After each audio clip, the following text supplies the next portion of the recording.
host of the Gridiron.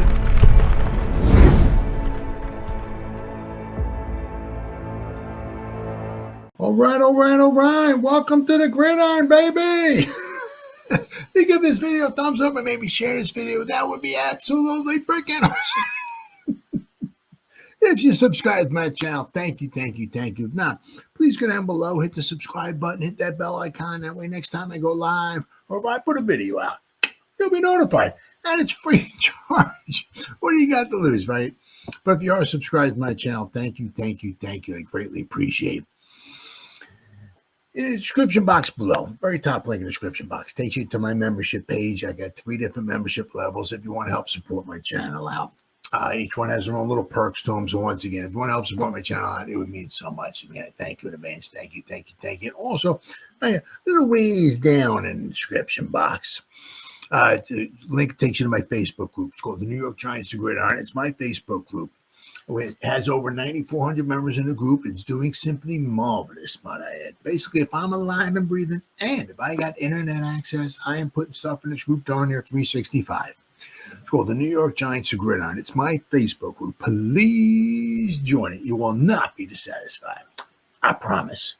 All right. Well, 2-6. So tomorrow, I guess, after tomorrow, I guess the season will be officially more than halfway over. So, but, So last night I did the defense, Giants defense versus the Commanders offense, and how we went over, I guess, what do you want to call it? How the Giants just basically could not stop the Commanders last time we played. I mean, they kept them out of the end zone, which was, phenomenal. I mean, if you consider the fact that, how the Commanders, we just couldn't stop. Each team basically had 7 possessions. That's like, you got games that had 7 possessions and a half. The whole game, the Giants had 7 possessions. It was like, we just couldn't stop them. They had like 200 yards rushing. They had like 200 yards passing. Just couldn't stop the run. Couldn't stop the pass. Even when we did sack them. Usually a sack is, that's what they like about a sack. The pressure's cool and yada, and all that stuff and everything. But, a hit is, it's cool. Yeah, that'll look great and be about. No, but a sack, that's where the guy loses some yardage. Usually that's a drive, it helps be a drive killer. Nope, didn't matter. So the Giants have to do a much better job of, getting the heck off the field. Yeah.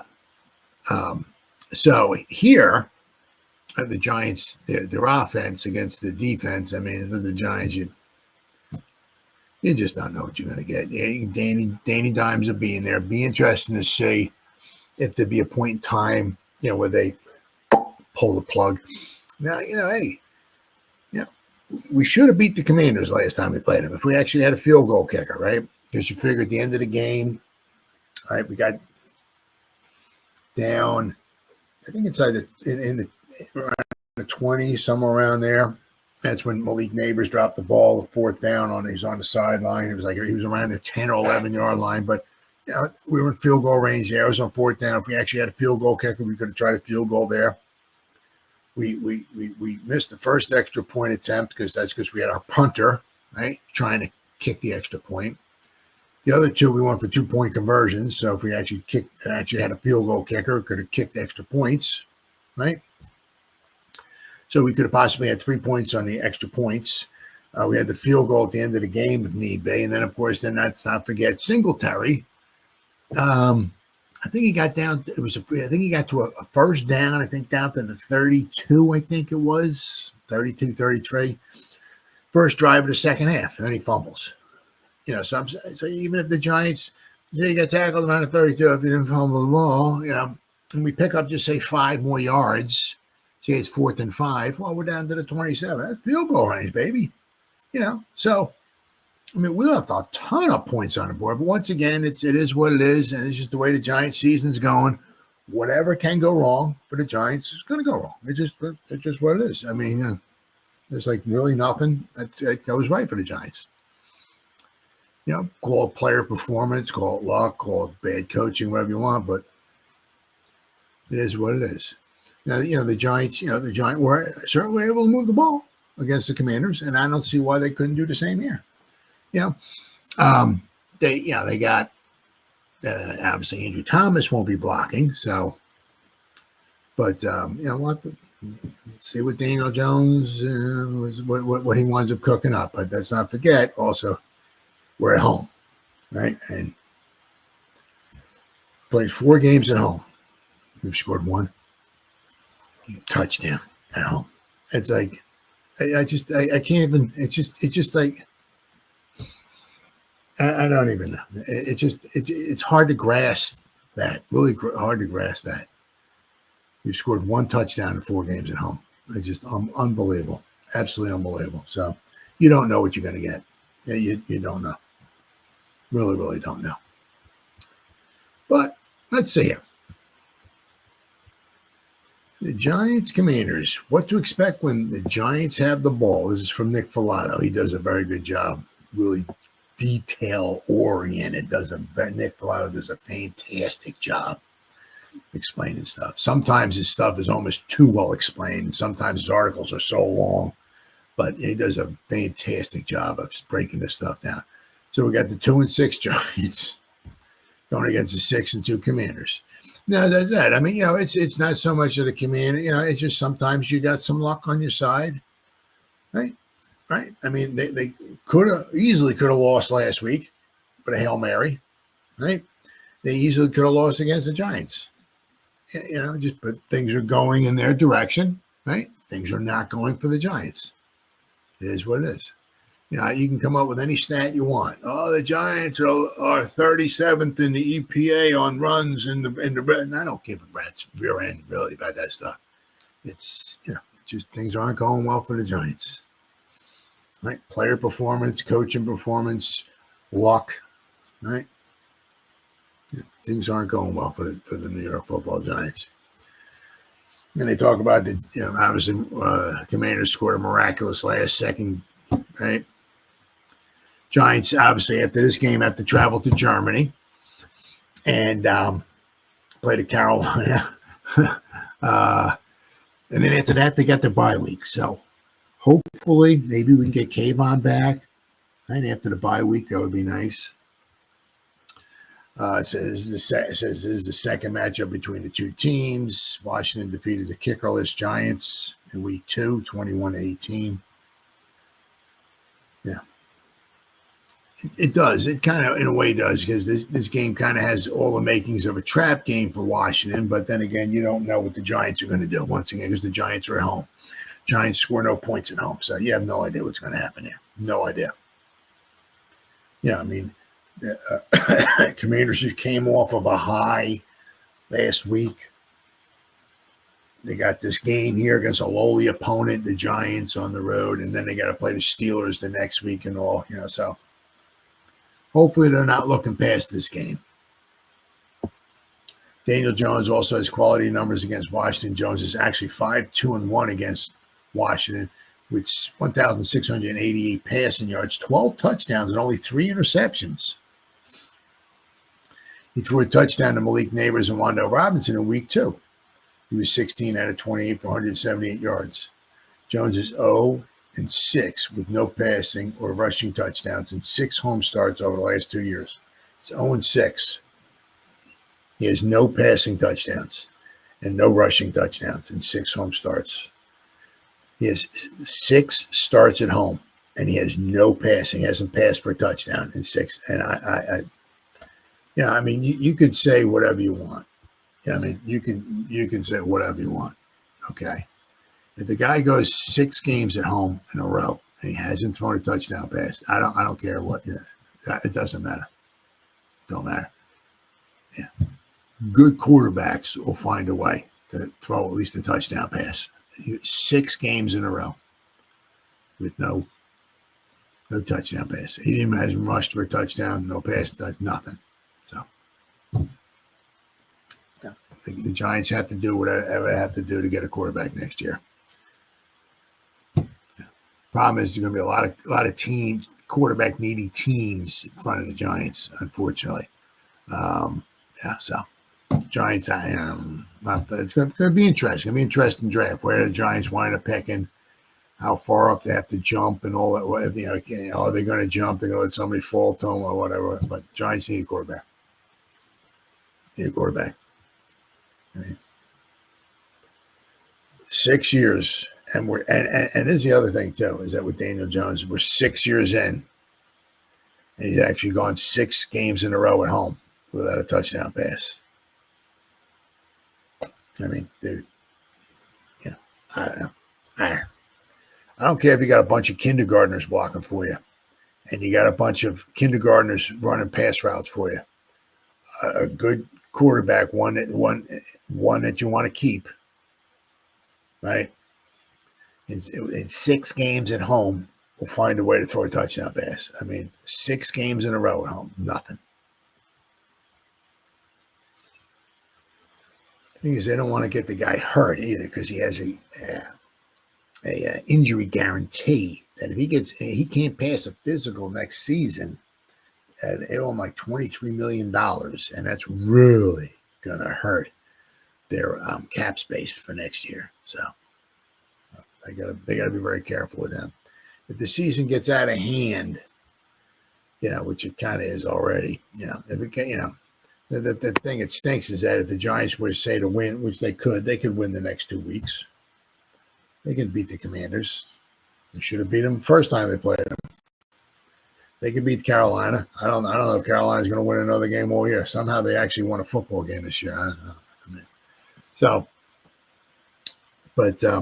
The Giants somehow wind up winning the next 2 weeks. I know, I'm getting a little ahead of myself, but they would actually be 4-6. Pretty crazy. Pretty crazy. And then they have some winnable games coming up too. So, but anyway, one game at a time.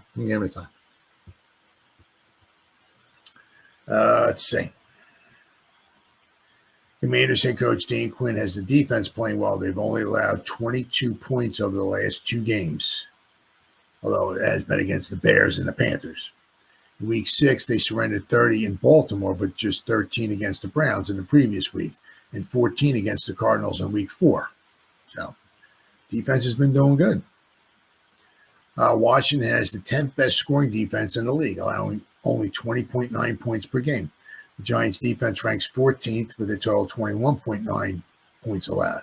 Some of Washington's defensive success can be attributed to their schedule, but it's not like the Giants' offense is a powerhouse either.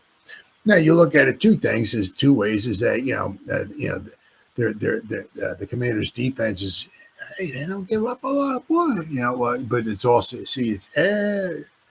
it's the theory of relativity. Everything's relative. The Einstein theory. Everything's relative, right? Why? Because when they have a good offense, what? Their offense is on the field. Doing what? Moving the ball. And doing what? Getting the clock moving. Tick, tick, tick, tick, tick, tick, tick, tick, tick, tick, tick. Chris Berman, my best Chris Berman. Tick, tick, tick, tick, tick. And when the clock goes tick, tick, tick, tick, tick, tick, tick, tick, tick, tick, that means the clock running down on the chances for the other team getting on the field to score points. So therefore, your defense looks better. So everything's relevant. Plus, you look at their schedule. They played a bunch of crappy teams so far. Not everyone, but they played some crappy freaking teams. No, right? And they're playing another crappy team. They've only played, right? Commanders. This will be their second, I think it's just their second division game. Both of them against the Giants, the crappiest team in the division. Right? Haven't played the Cowboys yet. Haven't played the Eagles yet. They have an easy schedule. They've had an easy schedule. But give them kudos. When you get an easy schedule, what are you supposed to do? Win them. And that's what they're doing. Kudos to you. Let's see here. Commanders rank 13th in yards allowed per game, but once again, they only give up 30. But when your offense is on the field so much, like they were against the Giants, walking up and down the field. The other team's offense is on the sideline, not gaining any yards or not scoring any points. So therefore, your defense looks even better. Ta-da! Right. Only giving up 326 yards a game. Pretty good. Pretty good. Giants ranked 17th with an average of 331 yards per game. Commanders' defense only allowed 186 passing yards per game, the sixth best in the league. Washington does rank 25th in rushing yards allowed. The Commanders allowed 139 rushing yards per game, so this might be a good time. Hopefully, maybe Tracy can have another good game. Washington's rushing EPA ranks 21st in the league. They're averaging the fourth highest yards per attempt at 5.1, so that's not very good at all. But unfortunately, right, the Commanders' defense is averaging giving up 5.1 yards per rushing attempt. Only the Saints, Bucks, and Giants are allowing more yards on the deck per attempt. So, unfortunately, yeah. Giants run defense, once again, sounds like a broken record. Yeah, it's not very good. Washington blitzes at 30% rate and gets pressure at a 28% rate. They're seventh in the league in total sacks with 22, and they're one of more efficient tackling teams with just 36 missed tackles, so that's pretty damn good. I think the Giants missed, I think it was like 16 tackles, I think it was last week. I mean, so very solid team, very solid defense. Let's see, they have three defenders with over 20 pressures. Dante Fowler Jr. leads the team with 24. Dorrance Armstrong is 23. And Deron Payne is 23. Luvu has 15 pressures and 4 sacks. Bobby Wagner has 14 pressures and 3 sacks. So they got a bunch of guys that have multiple sacks. So. Giants game plan. Wagner leads the team in tackles with 69. Luvu is frequently used in Quinn's pass rush through blitzing and simulated pressure. And Wagner has gone after the quarterback 45 times this season. Quinn will change up his approach against the Giants' offensive line. Frankie Luvu aligns all over the defensive front and is the name to monitor on Sunday. Giants' game plan in week 2 was simple. Run the ball, establish double teams up front, pound the rock with a duo attack. Incorporate some trap wham to hinder the penetration and punishment the slanting defensive line. Right? Use a successful rushing attack to open up the play action passing attack and take shots when middle of the field looks are available. So, Commanders will match that package with a nickel, bringing their nickel package onto the field. The offense can attack, and they will attempt to mismatch against Malik Neighbors. So the starting cornerbacks are solid assets. Now, Benjamin St. Juice did not play, I don't think, last time when these two teams met. So he will be playing this time now. Let's see. Neighbors got the best of the latter last game, but St. Juice was in solid coverage on many catches, including, I guess he was. I thought there was something wrong with him, though, St. Jude. I thought he was injured a little bit. I thought there was something wrong with him last time. Maybe it wasn't him. Maybe there was somebody else. Maybe there was another one of their cornerbacks was injured. Maybe I'm thinking of somebody else. Johnny Newton, the rookie second-round pick out of Illinois, had a breakout game against the Bears. 7 pressures, 3 hits, a sack, and a stop. He played 12 snaps in week 2. His first NFL action after recovering from off-season foot surgery. Payne, Allen, and Newton would make a great trio on the defensive line, but Jonathan Allen is out with a torn pectoral.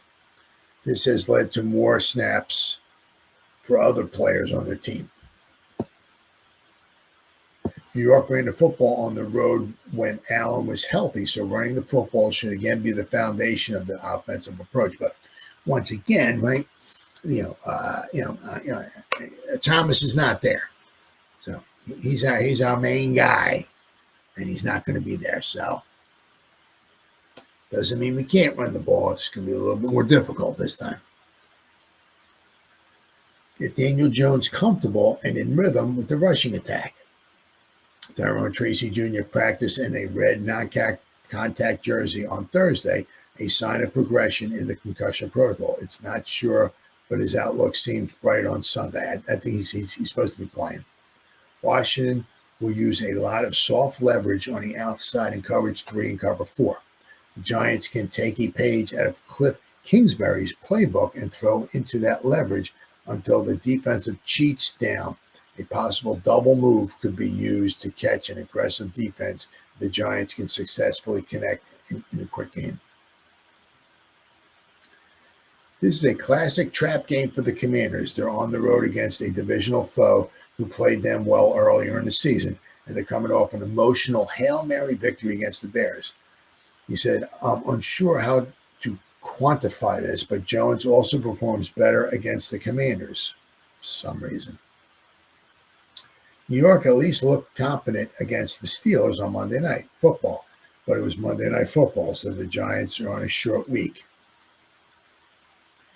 And they're set to go to Germany for next week's game. Yes, the Giants are wildly uninspiring at home, but I expect them to pull off this upset victory. Ooh, so Nick Filato. He thinks the Giants might just might pull off the upset victory. So we'll have to wait and see it. Yeah, I mean, once again, every week is different. I get it, and all that stuff and everything. Every week is different. That certainly does not mean that because the Giants haven't scored at home doesn't mean they're due for a breakout. So they played the Commanders very well in Washington. They should have won that game. Of course, they didn't. Right? But it's going to be interesting. Can they actually stop the Commanders?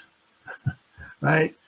We don't want to once again give up 7 field goals. We don't want the Commanders just walking up and down the field. We're going to have to stop them, but we're also going to have to move the ball too, which also includes scoring touchdowns, which was something we were able to do last time. But let's hope we can score some touchdowns this time, because we've played 4 games at home and we've scored 1 touchdown. I mean, in this modern NFL, it's just hard to grasp that. And that's at home too. It's really, really hard to grasp that concept. So what the Giants are going to do on offense tomorrow.